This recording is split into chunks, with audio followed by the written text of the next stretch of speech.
സമൂഹ മാധ്യമങ്ങൾ ഉപയോഗിക്കുന്ന സ്ത്രീകൾക്ക് ഭീഷണിയായി ഡാർക്ക് വെബ്. ചിത്രങ്ങൾ മോർഫ് ചെയ്ത് ഭീഷണിപ്പെടുത്തുന്ന സംഘങ്ങൾ വ്യാപകമാകുന്നു. പണം നൽകാത്തവരുടെ അശ്ലീല ചിത്രങ്ങൾ ഡാർക്ക് വെബും ടെലഗ്രാമും വഴി അശ്ലീല സൈറ്റുകൾക്ക് കൈമാറും. ഗൂഢസംഘത്തിന്റെ കെണിയിൽപ്പെട്ടത് നിരവധി മലയാളികളാണ്. അതേസമയം പോലീസിനും ഈ കേസിൽ പരിമിതികളുണ്ടെന്ന് നിയമവിദഗ്ധർ പറയുന്നു.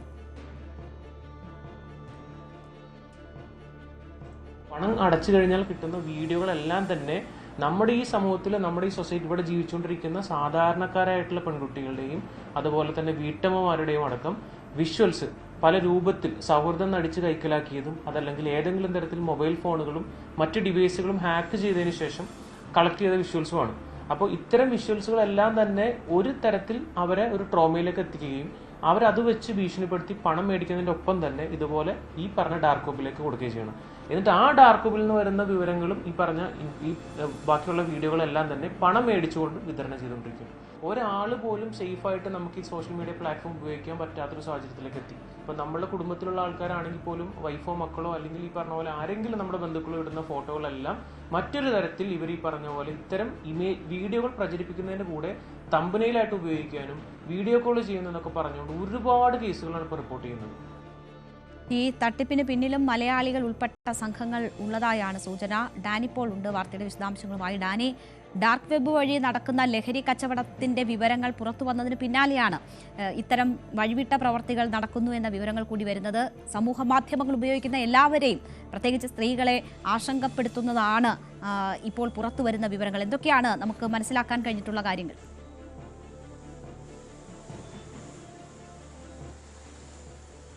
രേണുക സൂചിപ്പിച്ചതുപോലെ തന്നെ തീർത്തും ആശങ്കപ്പെടുത്തുന്ന കാര്യങ്ങൾ, പ്രത്യേകിച്ച് സ്ത്രീകൾ തന്നെയാണ്. നമ്മുടെ ചുറ്റുപാടുമുള്ളവർ എത്രത്തോളം സുരക്ഷിതരാണ് ഈ സമൂഹ മാധ്യമങ്ങളിൽ എന്നത് വലിയൊരു ചോദ്യം തന്നെയാണ് ഉയർത്തുന്നത്. നമുക്ക് ഈ ഡാർക്ക് വെബ് എന്നതിനെക്കുറിച്ച് കൂടുതൽ സംസാരിച്ചു തുടങ്ങിയത് ഒരുപക്ഷെ ഈ ലഹരി കച്ചവടവും അതിൻ്റെ ഇടപാടുകളെല്ലാം തന്നെ പുറത്തേക്ക് വരുമ്പോഴായിരിക്കും. ഇത് നേരത്തെയും നിലവിലുള്ളതാണെങ്കിൽ കൂടി. പക്ഷേ ഇതിൽ ഇത്ര കണ്ട, അതായത് ഇതിനേക്കാൾ ഇരട്ടി ലഹരി വ്യാപാരത്തിനൊപ്പം തന്നെയാണ് ഇതുപോലുള്ള ഇടപാടുകൾ കൂടി അതിൻ്റെ ഒരു ഇടമാവുന്നത്. അതിൻ്റെ മികച്ച ഒരു ഒളിയിടവും ബിസിനസ് കേന്ദ്രവും എല്ലാമായി ഇത് മാറിയിരിക്കുന്നു എന്നതാണ് ഇതിൽ ഏറ്റവും സുപ്രധാനമായ ഒരു കാര്യം. ഈ സമൂഹ മാധ്യമ അക്കൗണ്ടുകൾ ഉപയോഗിക്കും. നമുക്കറിയാം, ഇപ്പോഴത് വിനോദത്തിന് മാത്രമല്ല, അത് ഒരു വരുമാന മാർഗം കൂടിയായി മാറുന്നുണ്ട് വളരെയധികം പേർക്ക്. അപ്പോൾ ഇതിലേക്ക് കടന്നു വരുന്നവരുടെ എണ്ണം കൂടിയിട്ടുണ്ട്, ഇത് ഉപയോഗിക്കുന്നവരുടെ എണ്ണം കൂടിയിട്ടുണ്ട്. അങ്ങനെ വരുമ്പോഴേക്കും ഇതിലേക്ക് ഈ വഴിയിലേക്ക് എത്തുന്നവർ, അതിൻ്റെ റീൽസ്, വീഡിയോസ്, സ്റ്റോറികൾ ഇടുന്നവർ, അത് വാട്സപ്പ് പ്രൊഫൈലാണെങ്കിൽ കൂടിയും അതുപോലും അത് കോപ്പി ചെയ്ത് എടുക്കപ്പെടുന്നുണ്ട്. അത് മോർഫ് ചെയ്ത മറ്റ് പല കാര്യങ്ങൾക്കും ഈ അശ്ലീല വീഡിയോകളെല്ലാം തന്നെ ഉണ്ടാക്കാൻ വേണ്ടി ഉപയോഗിക്കുന്നു എന്നതാണ് ഏറ്റവും ഞെട്ടിപ്പിക്കുന്ന കാര്യങ്ങൾ. അത് ഗൂഢസംഘങ്ങൾ തന്നെ ഇതിനു വേണ്ടി പ്രവർത്തിക്കുന്നു. അതിൽ പലതിനും മലയാളികൾ തന്നെയാണ് ഇതിൽ ഇരയാക്കപ്പെടുന്നതും അതോടൊപ്പം തന്നെ വേട്ടക്കാരാവുന്നതും ഇവർ തന്നെയാണ് എന്നതാണ് ഇതിൻ്റെ ഒരു പ്രധാനപ്പെട്ട വസ്തുത. ഈ ആളുകൾക്ക് അയച്ചു കൊടുക്കുകയും അവരെ ഭീഷണിപ്പെടുത്തുകയും അവരിൽ നിന്ന് പണം വാങ്ങുകയും എല്ലാം തന്നെ ചെയ്യും. ഈ പണം വാങ്ങിയിട്ടും ചിലരുടെ എല്ലാം തന്നെ വീഡിയോകൾ മറ്റ് പലയിടങ്ങളിലേക്ക് മാറ്റുന്നു. ഭീഷണിക്ക് വഴങ്ങാത്തവരെയും ഇതുപോലെ ഉപയോഗിക്കുന്നു. അത് അവരുടെ ചിത്രങ്ങൾ ഡാർക്ക് വെബും അത് ആക്സസ് ചെയ്യാൻ പറ്റാത്തവർക്ക് ടെലിഗ്രാം ഗ്രൂപ്പുകൾ വഴി അതിൽ മാസവരി വാടക നിശ്ചയിച്ചുകൊണ്ട് ഇത്തരം ആളുകൾ ഈ ഇരയാക്കപ്പെടുന്നവരുടെ ചിത്രങ്ങളടക്കം വീഡിയോകളടക്കം അതിലേക്ക് പ്രചരിപ്പിക്കുന്നു എന്നതാണ്. അതോടൊപ്പം തന്നെയാണ് ഈ വീഡിയോ കോളുകൾ, വീഡിയോ ചാറ്റുകൾ അത് സുഹൃത്തുക്കളുമായി ചെയ്യുന്നതും ഇതെല്ലാം ഈ രീതിയിൽ ഉപയോഗപ്പെടുന്നുണ്ട്. അതെല്ലാം തന്നെ മറ്റൊരാൾ ചതിക്കണമെന്ന ഉദ്ദേശത്തോടു കൂടി വീഡിയോ കോള് വിളിക്കുന്നവർ തന്നെയും ഇത് മറ്റൊരു ആപ്പ് വഴി റെക്കോർഡ് ചെയ്തിട്ട് ഇത്തരം സംഘങ്ങൾക്ക് വിൽക്കുന്നു എന്നതാണ് പറയുന്നത്.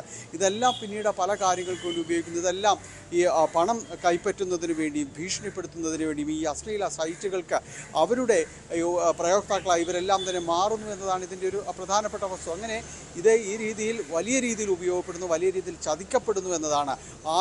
ഒരാളും തന്നെയും സമൂഹ മാധ്യമങ്ങളിൽ സുരക്ഷിതരാണ് എന്നൊരു ബോധത്തിലേക്ക് എത്തിപ്പെടാൻ കഴിയാത്ത ഒരു കാലത്തിലൂടെയാണ് നമ്മളെല്ലാവരും കടന്നു പോകുന്നത് എന്നതാണ് ഈ വാർത്തയുടെ തന്നെ ഉള്ളടക്കം. ഇത് കഴിഞ്ഞ കുറച്ച് നാളുകളായി തന്നെയുണ്ട്. ഇപ്പോഴത് വളരെ കൂടുതലായിട്ട് മാറിയിരിക്കുന്നു. വലിയ രീതിയിലുള്ള തട്ടിപ്പുകൾ, സാമ്പത്തിക തട്ടിപ്പുകൾ നടക്കുന്നതിന്റെ വിവരങ്ങളുണ്ട്. പിന്നെ നമ്മൾ ഇതുവരെ മനസ്സിലാക്കി വെച്ചിരുന്നത് സമൂഹ മാധ്യമങ്ങൾ ഉപയോഗിക്കുമ്പോൾ ശ്രദ്ധിക്കേണ്ടുന്ന കാര്യങ്ങൾ, ഇപ്പോൾ തട്ടിപ്പ് എന്ന് പറഞ്ഞ് വിളിച്ചാൽ അവരിൽ നിന്ന് എങ്ങനെ രക്ഷപ്പെടാം, അല്ലെങ്കിൽ അതിന്റെ രീതികൾ എന്താണ് എന്നതൊക്കെ കുറേയധികം വാർത്തകളും കുറേ പേരുടെ അനുഭവങ്ങളിൽ നിന്ന് നമ്മൾ മനസ്സിലാക്കി. പക്ഷേ ഇത് കൂടുതൽ ആശങ്കപ്പെടുത്തുന്നത് ഇതുമായി ഒന്നും ബന്ധമില്ലാത്തവർ ആയാൽ പോലും ഈ തട്ടിപ്പിനിരയാകുന്നവരുടെ ബന്ധുക്കളായാലോ അല്ലെങ്കിൽ അവരുടെ ഡിവൈസിൽ നമ്മളുടെ വിവരങ്ങൾ ഉണ്ടെങ്കിലോ അല്ലെങ്കിൽ വെറുതെ അപ്ലോഡ് ചെയ്യുന്ന ഫോട്ടോകൾ പോലും ഈ രീതിയിൽ മിസ്യൂസ് ചെയ്യപ്പെടാം എന്നതാണ് ജിയാസ് ജമാൽ, ഈ നിയമ വിദഗ്ധൻ, സൈബർ നിയമ വിദഗ്ധൻ പറയുന്നത്. വലിയ ആശങ്കപ്പെടുത്തുന്ന കാര്യമാണ്. കാരണം നമ്മൾ എത്ര ജാഗ്രത പുലർത്തിയാലും ഈ രീതിയിൽ മിസ്യൂസ് ചെയ്യപ്പെടാം നമ്മൾ സമൂഹ മാധ്യമങ്ങളിൽ പങ്കുവെക്കുന്ന ഫോട്ടോകളും വീഡിയോകളും വിവരങ്ങളും എന്ന ഒരു കാര്യമാണ് അദ്ദേഹം സൂചിപ്പിക്കുന്നത്. അപ്പോൾ വലിയ ആശങ്കയാണ് ഇതുമായി ബന്ധപ്പെട്ടുള്ളത്. ആരാണ് ഇതിന് പിന്നിൽ പ്രവർത്തിക്കുന്നത്? മലയാളികൾക്ക് ബന്ധമുണ്ട് എന്ന് പറയുമ്പോൾ ഇതൊരു വലിയ സംഘമാണോ? മലയാളികൾ എന്ന് പറയുമ്പോൾ അവർ കേരളം ബേസ് ചെയ്ത് ഇവിടെ നിന്ന് തന്നെ ഇത്തരം ഓപ്പറേഷൻസ് നടത്തുന്നു എന്നതാണോ, അതോ പുറം രാജ്യങ്ങളിൽ ഇരുന്ന് ഇതിന് വഴിയൊരുക്കുന്നു എന്നാണോ? എന്തൊക്കെയാണ് ഇതിനോടകം മനസ്സിലാക്കാൻ കഴിഞ്ഞിട്ടുള്ള കാര്യങ്ങൾ?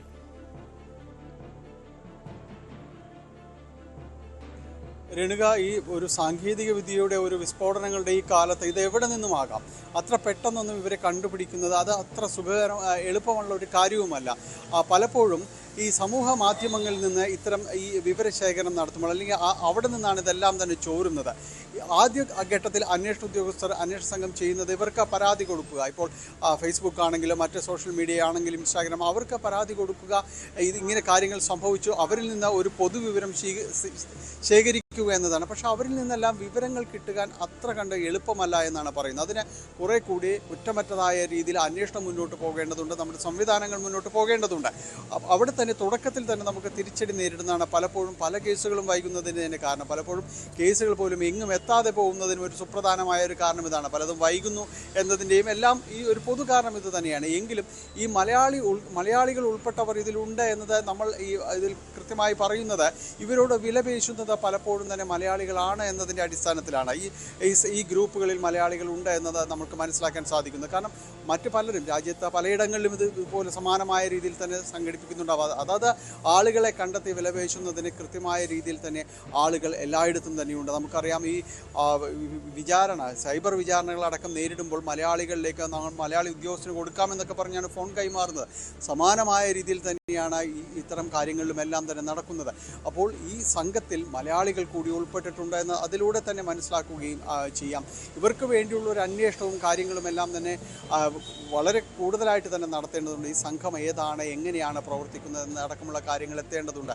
പ്രധാനമായും ഈ ഡാർക്ക് വെബ് കേന്ദ്രീകരിച്ച് വലിയ രീതിയിലൊക്കെ അന്വേഷണവുമായി മുന്നോട്ട് പോകുന്നതിന് പരിമിതികൾ, നമ്മുടെ സൈബർ സംഘത്തിനെല്ലാം തന്നെ പരിമിതികളുണ്ട് എന്നാണ് അവർ ചൂണ്ടിക്കാണിക്കുന്നത്. കുറേ കൂടി വിശാലാർത്ഥത്തിൽ ഇതിലേക്കെല്ലാം തന്നെ അന്വേഷണം പോകേണ്ടതുണ്ട്. കാരണം നമ്മുടെ ചുറ്റുവട്ടത്തുള്ളവരാണ്, അല്ലെങ്കിൽ നമ്മുടെ വീടുകൾക്കകത്തുള്ളവരാണ് ഈ രീതിയിൽ തന്നെ ഇരയാക്കപ്പെടുന്നത്. അതിൽ കൃത്യമായ രീതിയിലുള്ള നടപടികളിലേക്ക് അടക്കം പോയില്ല എങ്കിൽ കൂടുതൽ ഇരകൾ തന്നെ സൃഷ്ടിക്കപ്പെടാനുള്ള മുഴുവൻ സാധ്യതയും തന്നെയാണ് നമുക്ക് മുന്നിലുള്ളത്. തീർച്ചയായും സൈബർ കേസുകളുമായി ബന്ധപ്പെട്ട് എപ്പോഴും പറയുന്നതാണ് ഈ അന്വേഷണത്തിലെ പരിമിതികൾ. അതുതന്നെയാണ് ഇതിന് പിന്നിൽ ആര് എന്നതൊക്കെ കണ്ടെത്തുന്നതിന് പോലീസിന് വെല്ലുവിളിയാകുന്നത്. വളരെ പെട്ടെന്ന് തങ്ങളിലേക്ക് എത്താൻ അന്വേഷണ സംഘങ്ങൾക്ക്, അന്വേഷണ ഏജൻസികൾക്ക് കഴിയില്ല എന്ന ഒരു ആത്മവിശ്വാസം കൂടിയാണ്.